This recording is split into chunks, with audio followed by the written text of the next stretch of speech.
जय श्री महाकाल। आज हम बात करेंगे बाल विकास की सेकंड पार्ट के बारे में। फर्स्ट क्वेश्चन है, एक बालक जो शारीरिक रूप से कमजोर है में सामूहिक, सामाजिक एवं मानसिक विकास भी निम्न स्तरीय उदाहरण विकास के किस सिद्धांत को प्रदर्शित करता है? तो अंतर संबंधता के सिद्धांत को प्रदर्शित करता है कि एक बालक जो शारीरिक रूप से कमजोर है तो वह किस सिद्धांत से को प्रदर्शित करता है? तो अंतर संबंधता के सिद्धांत को प्रदर्शित करता है। ऑप्शन नंबर सेकंड सही हो जाएगा। नेक्स्ट क्वेश्चन है, निम्नलिखित में से कौन सा सिद्धांत विकास से संबंधित नहीं है? तो ऑप्शन नंबर थर्ड जो है, विकास के विभिन्न पक्ष एक दूसरे पर निर्भर नहीं करते हैं, ये विकास के सिद्धांत से संबंधित नहीं है। बल्कि ऑप्शन नंबर फर्स्ट जो है, विकास एक सतत प्रक्रिया है, कथन भी सत्य हो जाएगा। विकास अंतःक्रिया का परिणाम है, विकास सामान्य से विशिष्ट की ओर अग्रसर होता है। ऑप्शन नंबर तीनों जो है ये सही हो जाएंगे। बाकी ऑप्शन नंबर थर्ड जो है ये विकास से संबंधित सिद्धांत नहीं है। नेक्स्ट क्वेश्चन है, कौन सा कथन सही नहीं है? विकास की गति की दर एक सी रहती है, ये कथन सही नहीं है। विकास लंबवत व सीधा न होकर वर्तुलाकार होता है, ये कथन सत्य है। और थर्ड जो है, विकास मस्तिष्क का दोमुखी क्रम में होता है, कथन भी सत्य है। विकास केंद्र से बाहर की ओर होता है, ये कथन भी सत्य है। नेक्स्ट क्वेश्चन है, निम्नलिखित में से कौन सा कथन सही नहीं है? ऑप्शन नंबर फोर जो है, विकास की गति की दर एक सी रहती है, कथन सही नहीं है। तो विकास की प्रत्येक अवस्था में अपने खतरे होते हैं, कथन भी सही है। विकास लंबवत न होकर वर्तुलाकार या स्पाइरल होता है, विकास सामान्य से विशिष्ट की ओर अग्रसर होता है। तो तीनों कथन सत्य हैं। बाकी ऑप्शन नंबर फोर जो है ये सत्य नहीं है, क्योंकि विकास की गति जो है एक सी नहीं रहती है, बदलती रहती है। नेक्स्ट क्वेश्चन है, निम्नलिखित में से कौन सा विकास का सामान्य नियम नहीं है? तो विकास का कौन सा नियम सामान्य नहीं है? विकास की एक निश्चित उम्र के बाद रुक जाता है, ये कथन सही नहीं है। कि विकास एक निश्चित उम्र के बाद रुक जाता है, कथन सही है नहीं है। नेक्स्ट क्वेश्चन है, तो इसमें ऑप्शन नंबर फोर जो है ये कथन सही नहीं है। नेक्स्ट क्वेश्चन है, निम्न में से कौन सा कथन विकास के संबंध में सही नहीं है? ऑप्शन नंबर थर्ड जो है, विकास के विभिन्न क्षेत्रों में संभावित खतरे नहीं होते हैं, ऑप्शन नंबर थर्ड जो है ये कथन गलत हो जाएगा। विकास के विभिन्न क्षेत्रों में संभावित खतरे नहीं होते हैं, फर्स्ट है। और ऑप्शन देख लेते हैं कि विकास प्रतिमानों की कुछ निश्चित विशेषताओं की भविष्यवाणी की जा सकती है, कथन सत्य है। विकास का उद्देश्य वंशानुगत संभावित क्षमता का विकास करना है, कथन भी सत्य है। प्रारंभिक विकासवाद के विकास से अधिक महत्वपूर्ण है, कि प्रारंभिक जो विकासवाद है वह विकास से अधिक महत्वपूर्ण है, कथन भी सत्य है। बाकी ऑप्शन नंबर थर्ड जो है यह कथन गलत हो जाएगा, क्योंकि इसके प्रत्येक स्थिति में और विभिन्न क्षेत्रों में अपने अपने खतरे होते हैं, और उसमें ये बोल रहा है कि खतरे नहीं होते हैं। नेक्स्ट व्याख्या देख लेते हैं, विकास उद्यम का लक्ष्य है। उद्यम में खतरों की संभावना से इनकार नहीं किया जा सकता। विकास में परिवर्तन रचनात्मक भी होते हैं और विनाशात्मक भी हो सकते हैं। नेक्स्ट क्वेश्चन है, निम्नलिखित में से कौन सा विकास की प्रकृति को सही रूप में प्रदर्शित करता है? तो विकास एक सतत प्रक्रिया है, यह जो है विकास की प्रकृति को सही रूप से प्रदर्शित करता है। व्याख्या है, निरंतर विकास का सिद्धांत विकास प्रक्रियाओं की निरंतरता का सिद्धांत केवल इस तथ्य पर बल देता है कि व्यक्ति में कोई आकस्मिक परिवर्तन नहीं होता, बल्कि विकास की प्रक्रिया अविराम गति से या निरंतर चलती रहती है। नेक्स्ट क्वेश्चन है, विकास के सिद्धांतों के संदर्भ में निम्न में से कौन सा वाक्य सही नहीं है? तो विकास क्रमबद्ध नहीं होता है, यह वाक्य सही नहीं है। बाकी विकास जो है क्रमशः होता है। विकास अधिगम परिपक्वता दोनों का ही परिणाम है। विकास के प्रत्येक चरण पर सामाजिक अपेक्षाएं होती हैं। ऑप्शन नंबर थर्ड जो है गलत हो जाएगा, विकास क्रमबद्ध नहीं होता है। नेक्स्ट क्वेश्चन है, निम्न इनमें से कौन सा बाल विकास का एक सिद्धांत है? तो ऑप्शन नंबर फर्स्ट जो है, विकास परिपक्वन तथा अनुभव के बीच अन्योन्य क्रिया की वजह से घटित होता है, यह विकास का एक सिद्धांत सही है। कि विकास परिपक्वन तथा अनुभव के बीच अन्योन्य क्रिया की वजह से घटित होता है। व्याख्या देख लेते हैं, विकास परिपक्वता तथा सीखने अधिगम की उपज हैं। जन्म के बाद बालक के विकास में प्रशिक्षण तथा परिपक्वता दोनों ही महत्वपूर्ण है। बालक का विकास इन दोनों की अंतःक्रिया पर ही निर्भर करता है। नेक्स्ट क्वेश्चन है, मानव विकास या डेवलपमेंट ऑफ ह्यूमन बीइंग के संबंध में कौन सा कथन गलत है? तो विकास रेखी होता है, ये कथन गलत हो जाएगा। विकास जो है स्पाइरल या वर्तुलाकार होता है, और इसमें दे रखा है कि विकास रेखीय होता है, तो ऑप्शन नंबर फर्स्ट जो है कथन गलत हो जाएगा। मानव विकास जो है पूर्वानुमेय होता है। विकास निरंतर चलने वाली प्रक्रिया है। विकास सामान्य से विशिष्ट की ओर होता है। विकास कैसे होता है? जनरल टू स्पेसिफिक होता है। विकास सामान्य से विशिष्ट की ओर होता है। व्याख्या देख लेते हैं। विकास लंबवत न होकर वर्तुलाकार होता है। नेक्स्ट क्वेश्चन है, विकास के संदर्भ में निम्न से कौन सा कथन सत्य नहीं है? तो ऑप्शन नंबर सेकंड जो है, उद्दीपन से विकास को बढ़ावा नहीं मिलता है, ये कथन सत्य नहीं है। कि उद्दीपन से जो है विकास को बढ़ावा नहीं मिलता है, ये कथन सत्य नहीं है, बल्कि उद्दीपन से विकास को बढ़ावा मिलता है। और अदर ऑप्शन देख लेते हैं कि विकास के प्रत्येक अवस्था के अपने खतरे हैं, ये कथन सही है। विकास अपनी सांस्कृतिक परिवर्तन से प्रभावित होता है। विकास की प्रत्येक अवस्था की अपनी विशेषता है, तो ऑप्शन नंबर सेकंड जो है ये सत्य नहीं है। एरिक्सन की अवस्थाएं, विकास अवस्थाएं। फर्स्ट क्वेश्चन है, विकास का सामाजिक अवस्था दृष्टिकोण प्रतिपादित किया है, तो एरिक्सन ने प्रतिपादित किया है। जो विकास की मनोसामाजिक अवस्था है, साइकोलॉजिकल स्टेज ऑफ डेवलपमेंट जो है, ये किसने प्रतिपादित किया है? तो विकास का मनोसामाजिक अवस्था है, ये एरिक्सन ने प्रतिपादित किया है। व्याख्या है, एरिक एरिक्सन नव फ्राइडवादी ईगो मनोवैज्ञानिक माने जाते हैं। तो एरिक एरिक्सन नव फ्राइडवादी व ईगो मनोवैज्ञानिक माने जाते हैं क्योंकि इन्होंने ईगो पर बहुत बल दिया है। इनका मानना है कि ईगो अभिवृत्तियों एवं कौशलों को सीखने में सहायक हैं। वे फ्राइड के सिद्धांत का काफ़ी सीमा तक समर्थन करते हैं, लेकिन इन्होंने फ्राइड की कामुकता को महत्वपूर्ण नहीं माना है। इनके सिद्धांत में व्यक्तिगत, सामयिक, सांस्कृतिक या सामाजिक विकास को समन्वित किया गया है, अतः इसे मनोसामाजिक सिद्धांत कहा जाता है। इस सिद्धांत को मंची सिद्धांत भी कहा जाता है। इस सिद्धांत को कुछ मनोवैज्ञानिकों ने जीवन अवधि विकास का सिद्धांत भी कहा है। तो एरिक एरिक्सन के जो मनोसामाजिक सिद्धांत है, इसको जीवन अवधि का विकास सिद्धांत भी कहा जाता है। एरिक्सन ने अपनी प्रसिद्ध कृति बचपन और समाज, तो एरिक्सन की जो प्रसिद्ध कृति क्या है? बचपन और समाज है। इसमें चाइल्डहुड एंड सोसाइटी 1963 में स्पष्ट किया है कि मनुष्य केवल जैविक और मानसिक प्राणी ही नहीं बल्कि एक सामाजिक प्राणी भी है। नेक्स्ट क्वेश्चन है, एरिक एरिक्सन के सिद्धांत के अनुसार ईगो सहायक है। अभिवृत्तियों कौशलों को सीखने में क्या सहायक है? ईगो सहायक है। तो और विकास का मनोसामाजिक अवस्था किसने प्रतिपादित की है? तो एरिक्सन ने प्रतिपादित की है। और इनकी प्रसिद्ध पुस्तक क्या है? तो इनकी प्रसिद्ध पुस्तक का नाम बचपन एवं समाज है, चाइल्डहुड एंड सोसाइटी है। और इस सिद्धांत को जीवन अवधि विकास का सिद्धांत भी कहा जाता है। नेक्स्ट क्वेश्चन है, एरिक्सन के विकास सिद्धांत की अवस्थाएं कितनी है? तो एरिक्सन के विकास सिद्धांत की 8 अवस्था है। एरिक्सन के विकास सिद्धांत की कितनी अवस्था है? तो 8 अवस्था है। व्याख्या देख लेते हैं। जन्म से मृत्यु तक आयु समूह के लिए एरिक्सन के विकास की 8 अवस्थाएं हैं। फर्स्ट है विकास बनाम अविश्वास, ट्रस्ट वर्सेस मिसट्रस्ट।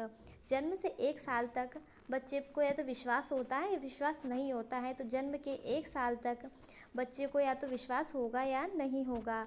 सेकंड है स्वायत्तता बनाम लज्जा तथा शक, autonomy versus shame and doubt. 1 से 3 साल के बालक को पूर्व बाल्यकाल अवस्था है। स्वायत्त बनाम लज्जा तथा शक जो है 1 से 3 वर्ष या पूरे बाल्यकाल की अवस्था है, जिसे अर्ली चाइल्डहुड कहा जाता है, जिसमें 1 से 3 साल के बच्चे को या तो स्वायत्तता बनाम लज्जा, तो शर्म आती है, स्वायत्तता ऑटोनोमी एंड शेम डाउट पूर्व बाल्यकाल की अवस्था है। नेक्स्ट थर्ड है पहल बनाम दोष है, इंटेटिव वर्सेस गिल्ट। जो पहल बनाम दोष जो है 3 से 5 वर्ष की अवस्था या पूर्व स्कूल काल की अवस्था है, प्री स्कूल एज किसे कहा गया? पहल बनाम दोष को कहा गया। फोर्थ ऑप्शन है परिश्रम बनाम हीनता है। 6 से 12 वर्ष तक स्कूल काल की अवस्था है। परिश्रम बनाम हीनता जो है 6 से 12 वर्ष का बच्चा क्या करता है? परिश्रम या हार्डवर्क करता है। ऑप्शन नंबर 5 है पहचान बनाम संभ्रांति है। 12 से 18 वर्ष तक की अवस्था जो होती है पहचान बनाम संभ्रांति या किशोरावस्था की अवस्था होती है। 6 ऑप्शन है घनिष्ठता बनाम अलगाव है। 18 से 35 वर्ष की जो अवस्था होती है जिसे पूर्ण पूर्व प्रौढ़ावस्था भी कहा जाता है। यह घनिष्ठता बनाम अलगाव की अवस्था होती है।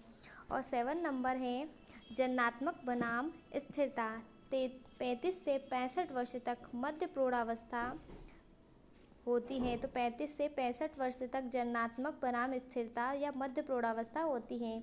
ऑप्शन नंबर 8 नंबर है संपूर्णता बनाम निराशा है, जिसमें 35 से मृत्यु तक उत्तर प्रौढ़ावस्था वृद्धावस्था आती है। तो जन्म से 1 साल तक विश्वास बनाम अविश्वास जो है जन्म से 1 साल तक आती है, जिसे शैशव काल कहा जाता है। सेकंड जो है स्वायत्तता बनाम लज्जा तथा शक है, जो 1 से 3 वर्ष तक पूर्व बालकाल अवस्था होती है। पहल बनाम दोष जो है 3 से 5 वर्ष तक होती हैं। 3 से 5 वर्ष तक बच्चा क्या करने लग जाता है, पहल करने लग जाता है, जिसे पूर्व स्कूल काल की अवस्था भी कहा जाता है। 4 जो है परिश्रम बनाम हीनता की अवस्था होती है। 6 से 12 वर्ष का बच्चा जो है परिश्रम करने लग जाता है, जिसे स्कूल एज भी कहा जाता है।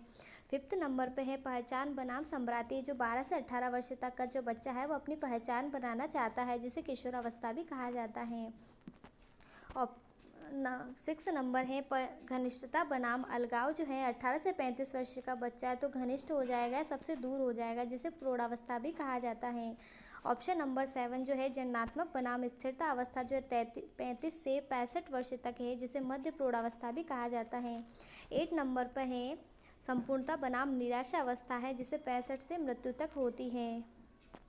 नेक्स्ट क्वेश्चन है एरिक्सन के मनोसामाजिक विकास के सिद्धांत के अनुसार किशोरावस्था की विशेषता है। तो किशोरावस्था की विशेषता तादात्मकता बनाम भ्रांति होती है। नेक्स्ट क्वेश्चन है परिश्रम प्रियता बनाम हीनता अवस्था के लिए एरिक्सन की कौन सी आयु समूह है। तो परिश्रम कौन सा बच्चा करता है, तो 6 से 12 वर्ष तक का जो बच्चा है ये परिश्रम करता है।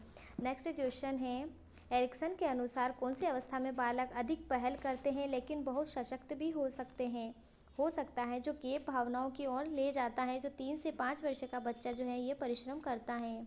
ऑप्शन नंबर 2 सही हो जाएगा, जो 3 से 5 वर्ष का बच्चा है ये परिश्रम करता है। नेक्स्ट क्वेश्चन है कौन से आयु समूह के लिए एरिक्सन ने विकास की 8 अवस्थाएं प्रस्तावित की हैं। तो कौन से आयु समूह के लिए एरिक्सन ने विकास की 8 अवस्थाएं प्रस्तावित की हैं। तो जन्म से लेकर मृत्यु तक, ठीक है, जन्म से लेकर मृत्यु तक की एरिक्सन की कितनी अवस्थाएं बताई हैं, 8 अवस्थाएं बताई हैं। जन्म से किशोरावस्था तक नहीं बताई, युवावस्था बाल्यावस्था किसी से नहीं बताई है, बाकी जन्म से मृत्यु तक कितनी अवस्थाएं बताई हैं, एरिक्सन ने 8 अवस्थाएं बताई हैं। नेक्स्ट क्वेश्चन है एरिक्सन के अनुसार बच्चों का मनोसामाजिक विकास 8 चरणों में होता है। एक कक्षा 3 का छात्र 9 साल के आसपास विकास की किस चरण में मेल खाता है। तो कक्षा 3 साल का है, कक्षा 3 का बच्चा जो 9 साल के आसपास है वह परिश्रम बनाम हीनता विकास के चरण से मेल खाता है। तो 9 साल का जो बच्चा है वह परिश्रम बनाम हीनता के अंतर्गत आएगा। नेक्स्ट क्वेश्चन है विकास की किस अवस्था में पहचान अहम बनाम भूमिका संभ्रांतिक विशेषता घटित होती है। तो किशोरावस्था में बालक क्या करता है, अपनी पहचान बनाना चाहता है। किशोरावस्था में बालक अपनी पहचान बनाना चाहता है। नेक्स्ट क्वेश्चन है निम्नलिखित में से कौन सी एरिक्सन द्वारा प्रदत्त किशोरावस्था की मनोसामाजिक अवस्था है। तो एरिक्सन द्वारा किशोरावस्था की मनोसामाजिक अवस्था पहचान बनाम भूमिका संघर्ष है। तो किशोरावस्था जो है अपनी पहचान बनाना चाहते हैं और अपनी भूमिका स्थापित करना चाहते हैं। नेक्स्ट क्वेश्चन है सुमेलित करना है। किशोरावस्था जो है ऑप्शन नंबर 3 हो जाएगा, पहचान बनाम भूमिका संभ्रांति। प्रारंभिक वयस्क जो है आत्मीयता बनाम अलगाव हो जाएगा। वयस्क की बात करें, वयस्क व्यक्ति को आत्मीयता बनाम अलगाव, इसका ऑप्शन नंबर 1 से मिलान करना है। मध्य वयस्क जो है उत्पादकता बनाम स्थिरता होती है और प्रौढ़ अवस्था जो है संपूर्णता बनाम निराशा होती है। तो किशोरावस्था जो ऑप्शन नंबर 3 है पहचान बनाम संभ्रांति है। प्रारंभिक वयस्क आत्मीयता बनाम अलगाव, इसका सही मिलान होगा। मध्य वयस्क जो है उत्पादकता बनाम स्थिरता के चरण में आता है और प्रौढ़ वयस्क जो है संपूर्णता बनाम निराशा, ऑप्शन नंबर 2 जो है सही हो जाएगा। नेक्स्ट क्वेश्चन है किसने मूलभूत विश्वास बनाम अविश्वास को विकास की प्रथम अवस्था के रूप में प्रस्तावित किया है। तो एरिक्सन ने प्रतिपादित किया है। तो किसने मूलभूत विश्वास बनाम अविश्वास के विकास की प्रथम अवस्था के रूप में प्रतिपादित किया है? तो जो ये चरण है विश्वास बनाम अविश्वास की प्रथम अवस्था को किसने प्रतिपादित किया है? तो एरिक्सन ने प्रतिपादित किया है। नेक्स्ट क्वेश्चन है, एरिक्सन के मनोसामाजिक विकास के सिद्धांत के में उद्यमता बनाम हीनता विकास की निम्नलिखित में से कौन सी अवस्था से संबंधित हैं? तो विकास की उत्तर बाल्यावस्था से संबंधित हैं। तो एरिक्सन के मनोसामाजिक विकास सिद्धांत में उद्यमता बनाम हीनता जो है उत्तर बाल्यावस्था से संबंधित हैं। नेक्स्ट क्वेश्चन है, किसने किशोरावस्था को पहचान निर्माण के विशेष रूप से महत्वपूर्ण अवधि के रूप में वर्णित किया है? तो एरिक्सन ने वर्णित किया है। नेक्स्ट क्वेश्चन है, सुमेलित कीजिए। ऑप्शन नंबर 3 जो है इसमें सही हो जाएगा। आस्था बनाम अनास्था जो है ऑप्शन नंबर हो जाएगा 0 से 1 वर्ष तक होती है। आस्था बनाम अनास्था 0 से 1 वर्ष तक होता है। स्वायत्तता बनाम संदेह जो है 1 से 2 वर्ष तक होता है। स्वायत्तता बनाम संदेह 0 से 1 से 2 वर्ष तक होता है। पहल बनाम ग्लानि जो है ये 3 से 5 वर्ष तक होती है। पहल बच्चा 3 से 5 वर्ष तक बच्चा क्या करने लग जाता है? पहल करने लग जाता है। अस्तित्व बनाम भूमिका द्वंद्व जो है 13 से 18 वर्ष तक होता है। अस्तित्व बनाम भूमिका जो है 13 से 18 वर्ष तक होता है। ऑप्शन नंबर 3 जो है सही हो जाएगा। नेक्स्ट क्वेश्चन है, किशोर के लिए आत्म पहचान का विकास अत्यंत आवश्यक है, यह एरिक्सन ने बताया है। किशोर के लिए आत्म पहचान का विकास अत्यंत आवश्यक है, कथन एरिक्सन का है। नेक्स्ट टॉपिक के बारे में बात करते हैं, वाइगोत्स्की तथा वाइगोत्स्की का सामाजिक एवं सांस्कृतिक विकास सिद्धांत। फर्स्ट क्वेश्चन है, निम्न में से किसने सामाजिक रचनावाद दर्शन पर अत्यधिक बल दिया है? तो सामाजिक रचनावाद पर अत्यधिक बल वाइगोत्स्की ने दिया है। ठीक है, व्याख्या देख लेते हैं। वाइगोत्स्की का सामाजिक एवं सांस्कृतिक विकास सिद्धांत। वाइगोत्स्की एक ऐसे रूसी मनोवैज्ञानिक है, उसका शोध मानवीय चेतना के विकास और उसकी संरचना से संबंधित है। वाइगोत्स्की ने संरचनात्मक मनोवैज्ञानिक विकास और उसकी संरचना से संबंधित था। वाइगोत्स्की ने संज्ञानात्मक मनोवैज्ञानिक उपागम पर बल दिया है। तो वाइगोत्स्की ने किस उपागम पर बल दिया है? तो वाइगोत्स्की ने संज्ञानात्मक मनोविज्ञान उपागम पर बल दिया है।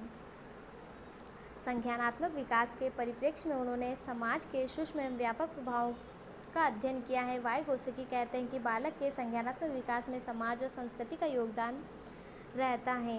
इनका मानना है कि बच्चा कुछ भी सीखता है तो वह दूसरों की मदद लेकर सीखता है, तथा उन्होंने कहा है कि बालक का सबसे ज़्यादा विकास खेल के मैदान में ही होता है। इन्होंने मानव का सांस्कृतिक तथा जैव सामाजिक विकास सिद्धांत सोशल कल्चर डेवलपमेंट थ्योरी दिया है। इन्होंने इस सिद्धांत में को 2 तथ्यों में बताए हैं। फर्स्ट जो है ZPD zone of proximal development theory से तात्पर्य यहाँ जब बालक कोई काम करना चाहता है परंतु वह उसे काम को करने में सक्षम नहीं होते हैं तो माता पिता अध्यापक आदि का सहारा देते हैं। तो जेपीडी का मतलब है कि अगर कोई बालक कुछ कार्य या काम करना चाहता है और वो खुद नहीं कर पा रहा है या सक्षम नहीं है तो उसमें अगर माता पिता या दोस्त उनकी हेल्प कर देते हैं तो उसे क्या कहा जाता है? जेपीडी का सिद्धांत कहा जाता है। तो जेपीडी सिद्धांत में बालक के कार्य करने के 2 तरीके हैं, निम्नतम सीमा लोअर लिमिट या बालक का व्यक्तिगत स्तर। इसमें बालक कोई भी कार्य स्वयं बिना किसी दूसरे की सहायता से करता है। और उच्चतम सीमा में जो है इसमें बालक किसी कार्य को करने के लिए बाहरी मदद लेता है। तो इस प्रकार हम जेपीडी की क्रिया के दौरान देखते हैं कि बच्चा अपने आप कर रहा है और एक बच्चा जिसे सीखने में बाहरी सहायता मिली है वह उसे बाहरी मदद से सीखा हुआ बालक ज़्यादा अच्छे से कर पाएगा। सेकंड है स्केप फोल्डिंग। यह प्रक्रिया 4 स्तर में पूरी होती है। पहला जो है सबसे पहले दूसरों से मदद लेना, फिर स्वयं समस्या को समझ लेना। थर्ड है अब बालक अपनी समस्या को स्वयं हल करने लग जाता है। और फोर्थ है निपुणता, दूसरों की मदद करने तक ही निपुणता आ जाती है। इस सिद्धांत में बच्चा कुछ भी सिखाता है तो वह दूसरों की मदद लेकर सीखता है। इनका मानना है कि बालक का सबसे ज़्यादा विकास खेल के मैदान में होता है। जेपीडी जोन विकास का सिद्धांत जो है मानव का सांस्कृतिक तथा जैव सामाजिक विकास दो भागों में या दो पार्ट में बांटा गया है, जेपीडी और स्केप फोल्डिंग। वाइगोत्स्की ने अपने सिद्धांत को दो सिद्धांत में डिवाइड किया है, जेपीडी और स्केप फोल्डिंग। नेक्स्ट क्वेश्चन है, स्केप फोल्डिंग निम्नलिखित में से किस संज्ञानात्मक विकास के सिद्धांत से संबंधित है? तो वाइगोत्स्की से संबंधित है। नेक्स्ट क्वेश्चन है, निकटस्थ विकास का क्षेत्र या जेपीटी की अवधारणा द्वारा की दी गई है, तो किसके द्वारा दी गई है? तो जेपीटी की जो अवधारणा है यह वाइगोत्स्की के द्वारा दी गई है। नेक्स्ट क्वेश्चन है, वाइगोत्स्की के निर्मितवादी दृष्टिकोण के अनुसार अधिगम के लिए सहायता के स्तर को में परिवर्तन को सम्मिलित करने की तकनीक कहलाती है, तो स्केप फोल्डिंग कहलाती है। कि वाइगोत्स्की के निर्मितवादी दृष्टिकोण के अनुसार अधिगम के लिए सहायता के स्तर में परिवर्तन को सम्मिलित करने की तकनीक जो है यह स्केप फोल्डिंग कहलाती है। नेक्स्ट क्वेश्चन है, वाइगोत्स्की के अनुसार निम्नलिखित में से कौन सा उपकरण एक व्यक्ति के संज्ञानात्मक विकास में सहायता प्रदान करते हैं? तो सामाजिक एवं सांस्कृतिक उपकरण जो हैं वाइगोत्स्की के अनुसार वाइगोत्स्की ने समाज और संस्कृति पर बल दिया है, तो वाइगोत्स्की के अनुसार सामाजिक और सांस्कृतिक उपकरण सहायता प्रदान करती हैं। नेक्स्ट क्वेश्चन है, निम्नलिखित में से किस मनोवैज्ञानिक ने संज्ञानात्मक विकास में समाज एवं संस्कृति की महत्ता पर बल दिया है? तो लेव वाइगोत्स्की ने समाज और संस्कृति की महत्ता पर बल दिया है। नेक्स्ट क्वेश्चन है, निम्नलिखित में से किसके मत के अनुसार ज्ञान की रचना में सामाजिक अंतःक्रिया की भूमिका महत्वपूर्ण होती है? तो लेव वाइगोत्स्की के अनुसार सामाजिक अंतःक्रिया की भूमिका महत्वपूर्ण होती है। नेक्स्ट क्वेश्चन है, किसी भी विद्यार्थी को अधिगम और समस्या समाधान हेतु दी जाने वाली सहायता कहलाती है, तो अधिगम और समस्या समाधान हेतु सहायता को स्केप फोल्डिंग कहा जाता है। नेक्स्ट क्वेश्चन है, वाइगोत्स्की बच्चों के सीखने में निम्नलिखित में से किस कारक को महत्वपूर्ण मानते हैं? तो सामाजिक कारक को वाइगोत्स्की ने हमेशा सामाजिक कारक को एवं सांस्कृतिक कारक को महत्वपूर्ण माना है। नेक्स्ट क्वेश्चन है, संज्ञानात्मक विकास के सामाजिक और सांस्कृतिक सिद्धांत को किसने प्रस्तावित किया है? तो संज्ञानात्मक विकास के सामाजिक और सांस्कृतिक सिद्धांत को लेव वाइगोत्स्की ने प्रतिपादित किया है। नेक्स्ट क्वेश्चन है, निम्नलिखित में से किसकी मान्यता थी कि संज्ञानात्मक विकास सामाजिक मध्यस्थता आधारित प्रक्रिया है? तो लेव वाइगोत्स्की की मान्यता थी। नेक्स्ट क्वेश्चन है, वाइगोत्स्की के अनुसार कार्य करने कि वह सीमा जो बच्चे के लिए अकेले बहुत कठिन हो लेकिन अधिक कुशल साथी की सहायता से करना संभव है, तो क्या कहलाता है? जेपीटी का सिद्धांत या समीपस्थ विकास का सिद्धांत या निकटस्थ विकास का सिद्धांत कहलाता है। नेक्स्ट क्वेश्चन है, जो किसी सहायता से किया जाए। नेक्स्ट क्वेश्चन है, अनौपचारिक वार्तालाप और औपचारिक स्कूलिंग शिक्षा दोनों के द्वारा वयस्क बालकों तक उन तरीकों को पहुँचाते हैं जिनसे दुनिया को उनकी संस्कृति व्याख्या करती है और प्रतिक्रिया करती है। वह आधारभूत अवधारणा निम्न में से किस विकासात्मक सिद्धांत की है? तो यह अवधारणा जो है लेव वाइगोत्स्की है, जिसमें संस्कृति से सीखा जाता है, अनौपचारिक वार्तालाप से सीखा जाता है। किसका मानना है कि भाषा न केवल विचार का निर्धारण करती है अपितु उससे पहले उत्पन्न होती है? तो वाइगोत्स्की के अनुसार है कि किसका मानना है कि भाषा न केवल विचार का निर्धारण करती है अपितु उससे पहले ही उत्पन्न होती है। किसका मानना है? तो वाइगोत्स्की का मानना है। नेक्स्ट क्वेश्चन है, निम्नलिखित में से किस मनोवैज्ञानिक ने बच्चों को ज्ञान के सक्रिय जिज्ञासु के रूप में देखते हुए उनके चिंतन पर सामाजिक एवं सांस्कृतिक विषय वस्तुओं के प्रभाव को महत्व दिया है? तो सामाजिक और सांस्कृतिक विषय के प्रभाव को किसने महत्व दिया है? तो लेव वाइगोत्स्की ने महत्व दिया है। नेक्स्ट क्वेश्चन है, वाइगोत्स्की के अनुसार बालक सीखते हैं, तो वाइगोत्स्की के अनुसार बालक वयस्कों तथा समवयस्कों समाज से संस्कृति से सीखते हैं।